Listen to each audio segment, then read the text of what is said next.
শ্ৰী শ্ৰী মাধৱ থান। শ্ৰী শ্ৰী মাধৱ থান অসমৰ এখন ধৰ্মস্থান। ই নগাঁও জিলাৰ কামপুৰ নগৰৰ প্ৰায় 12 কিলোমিটাৰ দক্ষিণে মাধৱপুৰা পাহাৰৰ ওচৰত লাংপি, চীনা বা বৰপানী নদীৰ পাৰত অৱস্থিত। কিংবদন্তি মতে এই স্থানত শ্ৰীকৃষ্ণ, মাধৱ আৰু অৰ্জুনে এবাৰ জিৰণি লৈছিল। এই থান প্ৰকৃততে 4খন থানৰ সমষ্টি: মাধৱ থান, বিষ্ণু থান, গণেশ থান আৰু শিৱ থান। এই থানৰ ইতিহাস: শ্ৰী শ্ৰী মাধৱ থানত অশোকাষ্টমী মেলা।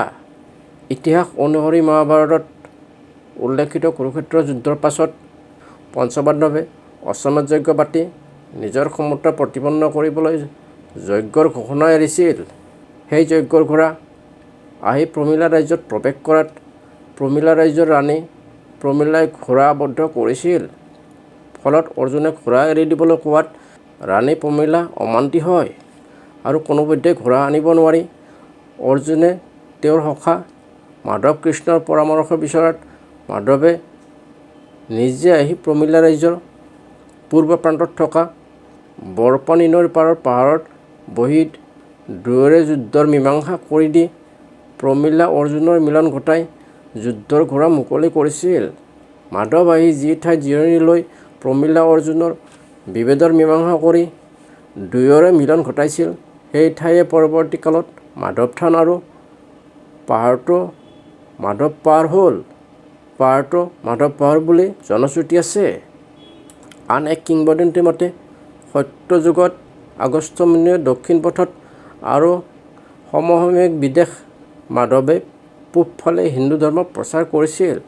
বিদেশ মাধৱে আহি পূব দেশৰ চীন বা বৰপানী নদীৰ পাৰত যিটো পাহাৰত আশ্ৰম পাতি আৰ্য ধৰ্ম প্ৰচাৰত মনোনিৱেশ কৰিছিল সেই ঠাইয়ে পিছলৈ মাধৱপাৰা নামে জনাজাত হয়।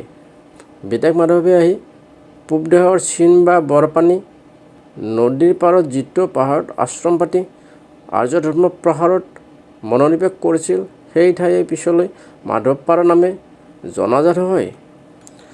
বৰ্তমান লংকা অঞ্চলটোত ডিমাচা কাছাৰীসকলে ডেমব্ৰা বা ডেমেৰা বুলি কয়। এই ডেমেৰা অঞ্চলত ৰাজত্ব কৰা বৰাহু বিষ্ণুৰ সেৱক মহামাণিক্য বা মহামাণিফা ৰজাই উত্তৰ পূব ভাৰতৰ সংযোগী থলুৱা অসমীয়া ভাষাত বাল্মীকি সংস্কৃত ৰামায়ণখন মাধৱ কন্দলীৰ দ্বাৰা অনুবাদন কৰাইছিল। এই মাধৱ পাহাৰৰ নামনিত আশ্ৰম পাতি ৰামায়ণৰ অনুবাদ কৰিছিল বুলিও জনশ্ৰুতি আছে। এয়াই আছিল শ্ৰী শ্ৰী মাধৱ থানৰ ৰহস্য।